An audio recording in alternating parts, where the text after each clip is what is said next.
ખેડાના રસિકપુરા ગામમાં સાબરમતી નદીના પાણીએ તબાહી મચાવી. અચાનક પાણી આવ્યું અને અમે બે આ ભાઈને એક્સિડન્ટ થયેલો છે મારા ઘેરથી અને મને જીચણે નહીં એટલે કશું લેવા રહ્યા નહીં. ઘરમાં બેઠું પાણી ભરાઈ ગયું. ઘઉં છે, ગોદરા છે, કપડાં, તિજોરી બધું છે. ચોખા અંદર પલળી ગયા બધા. બાજરી અંદર છે ને પીપળા આ ઊંધું જ પડી છે એટલે બધું ધોવાઈ છે. બાજરી, ચોખા, ઘઉં બધું પલળી ગયું. ગોદડા બોદડા બધું કશું બાકી નહીં રહ્યું. જ્યાં જ્યાં નજર કરો ત્યાં ત્યાં પાણી જ પાણી. ઘરમાં પાણી, શેરીઓમાં પાણીનું સામ્રાજ્ય, ગામના ખેતરો પણ જળથી તરબોળ. પાણીએ એવી તબાહી મચાવી કે ભેંસના તબેલામાં પણ પાણી ઘૂસી જતા ભેંસો પણ ડૂબી ગઈ. જળ તારાજીના દ્રશ્યો ખેડાના રસિકપુરા ગામના છે. ઉપરવાસમાંથી સાબરમતી નદીમાં પાણી છોડવામાં આવતા સાબરમતી નદી ગાંડીતુર બની. પાણી એટલું આવ્યું કે ગામ આખું ડૂબી ગયું. ગામમાં સ્થળ ત્યાં જળની સ્થિતિ છે. લોકોના ઘરમાં ગોઠણડૂબ પાણી ભરાઈ ગયા છે. ખાટલાથી માંડી બધું તરવા લાગ્યું. ઘરો વેર વિખેર થઈ ગયા. ઘરમાં રહેલા ટીવી, ફ્રીજ જેવા ઇલેક્ટ્રોનિક ઉપકરણો ઉપરાંત અનાજ, બાજરી, ચોખા અને ઘઉં બધું જ પાણીમાં પલળી ગયું.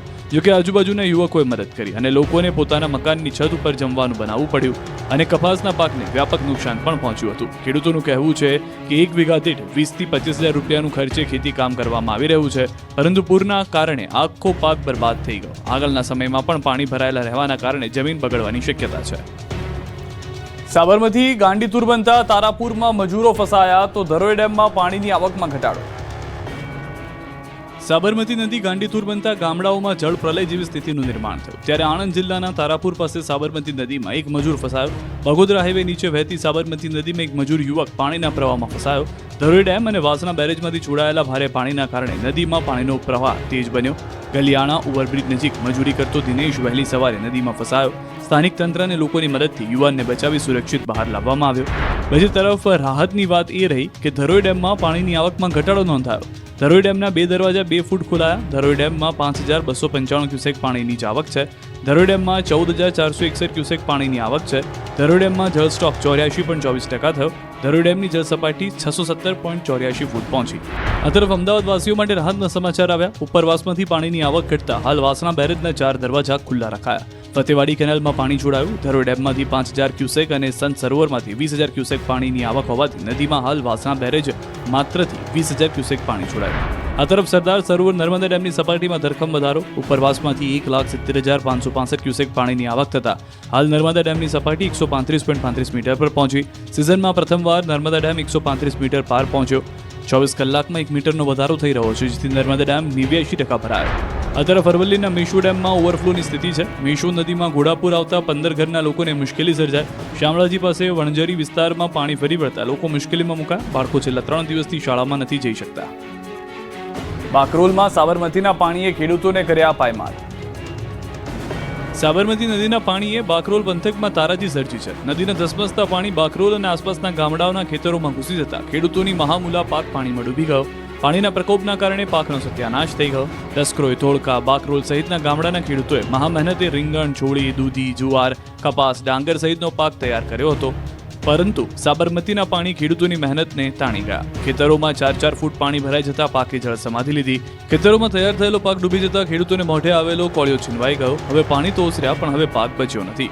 વીઘે 25-25 હજારનું નુકસાન છે. બીજી તરફ દસક્રોય તાલુકાના મોટા છાપરા ગામમાં તો સ્થિતિ બહુ જ ખરાબ છે. ખેતરો અને ખેતરે જતા રોડ પર 3-3 ફૂટ પાણી ભરાતા ખેતરે જવું હોય તો ખેડૂતો માટે ટ્રેક્ટર એકમાત્ર સહારો છે. 1-2 ખેતર નહીં, 70-70 ખેતરોમાં સાબરમતીના પાણીએ કહેર મચાવ્યો. અંદાજે 100 વીઘાથી વધુ જમીનના પાકનો કચ્ચરખાંડ નીકળી ગયો. પ્રત્યેક ખેડૂતને 30 થી 50 હજાર જેટલું નુકસાન થતા માથે ઓઢીને રડવાનો વારો આવ્યો. સાબરમતી નદીના સ્તરમાં ઘટાડો થતા રિવરફ્રન્ટનો વોકવે પર એએમસી દ્વારા સફાઈ શરૂ. ઉત્તર ગુજરાતમાં ભારે વરસાદના પગલે ધરોઈ ડેમમાંથી સાબરમતી નદીમાં 3 દિવસથી સતત પાણી છોડવામાં આવી રહ્યું છે, જેના પગલે સાબરમતી નદીમાં પાણીનું સ્તર ખૂબ જ વધ્યું છે. નદીમાં છોડવામાં આવેલા પાણીના પગલે સાબરમતી રિવરફ્રન્ટ વોકવે અને લોઅર પ્રોમિનાડ પર નદીના પાણી ફરી વળ્યા. 12 કલાક સુધી નદીના પાણી લોઅર પ્રોમિનાડ પર રહ્યા બાદ પાણીનું સ્તર ઘટ્યું, જેના કારણે લોઅર પ્રોમિનાડ પરથી પાણી ઉતરી ગયું. સાબરમતી રિવરફ્રન્ટ ડેવલપમેન્ટ કોર્પોરેશન દ્વારા સાફ સફાઈ કરવામાં આવી રહી છે, માટે હજી પણ 24 કલાક રિવરફ્રન્ટ લોઅર પ્રોમિનાડ બંધ રહેશે. તાત્કાલિક જેસીબી અને ડમ્પર તેમજ માણસોની મદદથી સફાઈ શરૂ કરવામાં આવી. માટી તેમજ કચરો છે તેને દૂર કરવાની કામગીરી ચાલી રહી છે. રિવરફ્રન્ટ પર નારણઘાટ, ઉસ્માનપુરા અને પૂર્વ તરફના કેટલાક ભાગોમાં હજી સફાઈ કરવામાં આવી રહી છે, જેથી એક દિવસ હજી પણ લોઅર પ્રોમિનાડ નાગરિકો માટે બંધ રાખવામાં આવ્યો છે. મધ્ય ગુજરાત અને દક્ષિણ ગુજરાતમાં હળવા વરસાદની આગાહી. ગુજરાતમાં ધબધબાટી બોલાવતો વરસાદ 2-3 દિવસથી જ અચાનક ગાયબ થઈ ગયો. 5 સિસ્ટમે તરખાટ મચાવ્યા બાદ અચાનક જ વરસાદે વિરામ લીધો. ભાદરવો બેઠો છે ત્યારથી ગુજરાતમાં મેઘરાજાએ જાણે કે બ્રેક મારી હોય તેવું લાગી રહ્યું છે. હાલ વરસાદની તીવ્રતા ઓછી થઈ ગઈ છે, ત્યારે આગામી 7 દિવસ કેવો વરસાદ પડશે તે અંગે હવામાન વિભાગની આગાહી જોઈએ. હવામાન વિભાગ અનુમાન મુજબ મધ્ય ગુજરાત અને દક્ષિણ ગુજરાતમાં હળવો વરસાદ પડી શકે. ગુરુવારે 28મી તારીખે મહીસાગર, દાહોદ, પંચમહાલ, વડોદરા, છોટાઉદેપુર, ભરૂચ, નર્મદા, સુરત, તાપી, નવસારી, ડાंग, वलसाड में येलो अलर्ट ની સાથે ભારે વરસાદની આગાહી આપી. 28 अगस्त के लिए जो heavy rainfall warning isolated places में येलो वार्निंग के साथ कवर हो रहे हैं. दाहोद, पंचमहल, माहीसागर, बड़ोदरा, छोटाउदेपुर, नर्मदा, भरूच, सूरत, डांग, नवसारी, वलसाड, दमन, दादरा नगर हवेली और तापी के लिए किया गया है. 24 કલાકમાં દેવગઢ બારિયા 2 જગ્યાએ આદમખોરનો આતંક. દાહોદના દેવગઢ બારિયામાં આદમખોરનો આતંક સામે આવ્યો છે. 24 કલાકમાં જ 2 અલગ જગ્યાએ લોહી પ્યાસાએ હુમલો કરતા દહેશત ફેલાઈ. પહેલા દીપડો શિકારની શોધમાં ભટકતો દેવગઢ બારિયા નગરપાલિકા વિસ્તારના ઘાટી ફળિયા વિસ્તારમાં આવી ચડ્યો. અહીં ચેનપુર ગામનો યુવક બાઇક લઈને પસાર થઈ રહ્યો હતો, ત્યારે કોઈ શ્વાન પાછળ દોડે તે રીતે દીપડાએ પાછળ દોડ મૂકીને હુમલો કર્યો. જોકે યુવક ડર્યા વગર દીપડાથી બચવા ભાગે છે, બૂમાબૂમ કરે છે અને જંગલમાં ભાગી જાય છે. આમ છતાં દીપડાની ઝપેટમાં આવી જતા યુવકના ડાબા હાથે ગંભીર ઇજાઓ થતા હોસ્પિટલે ખસેડવામાં આવ્યો.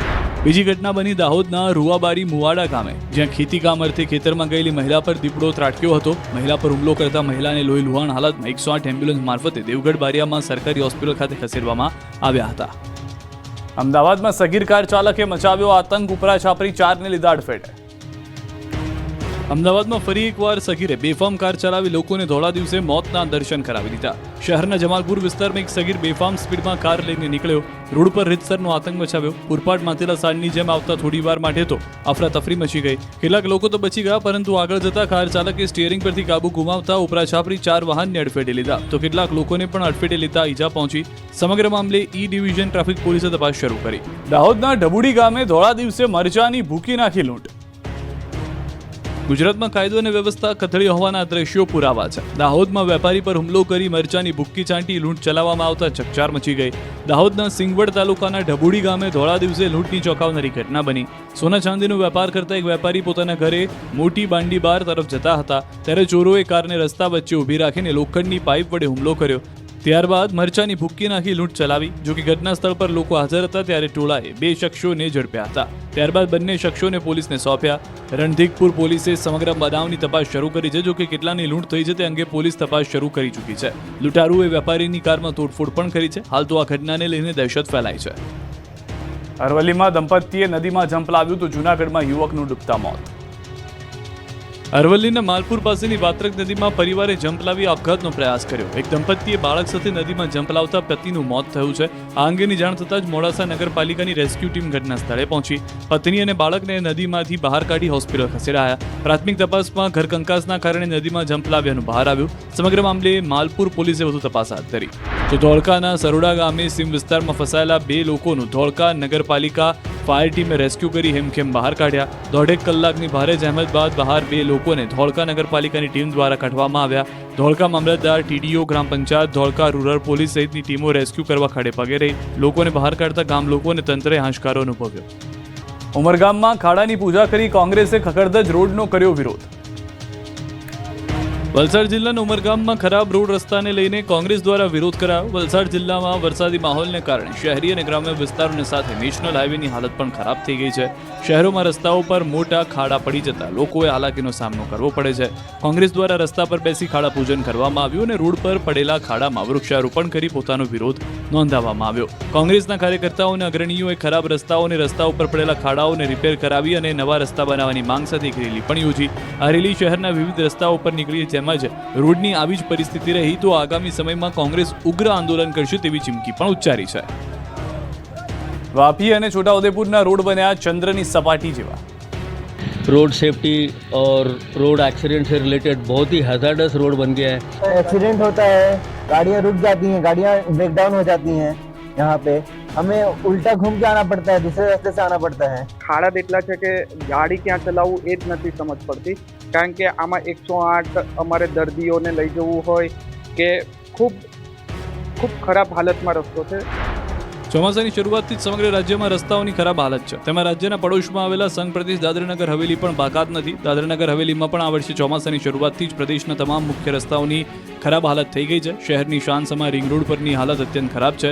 એ રિંગ રોડ પર મોટા ખાડાઓ પડી ગયા છે, જેના કારણે અનેક અકસ્માતો સર્જાય છે. ટ્રાફિક જામ અને વાહનોને નુકસાન પણ થઈ રહ્યું છે. આ તરફ છોટાઉદેપુર જિલ્લાના ક્વાંટ તાલુકાના ગોજિયારિયાથી રેણદા બોર્ડર મધ્યપ્રદેશની હદ સુધીના 10 કિલોમીટર રસ્તા ખૂબ બિસ્માર હાલતમાં છે. વરસાદી માહોલમાં રસ્તા પર મોટા ખાડા પડવાને કારણે રહીશો ત્રાહિમામ પોકારી ઉઠ્યા છે.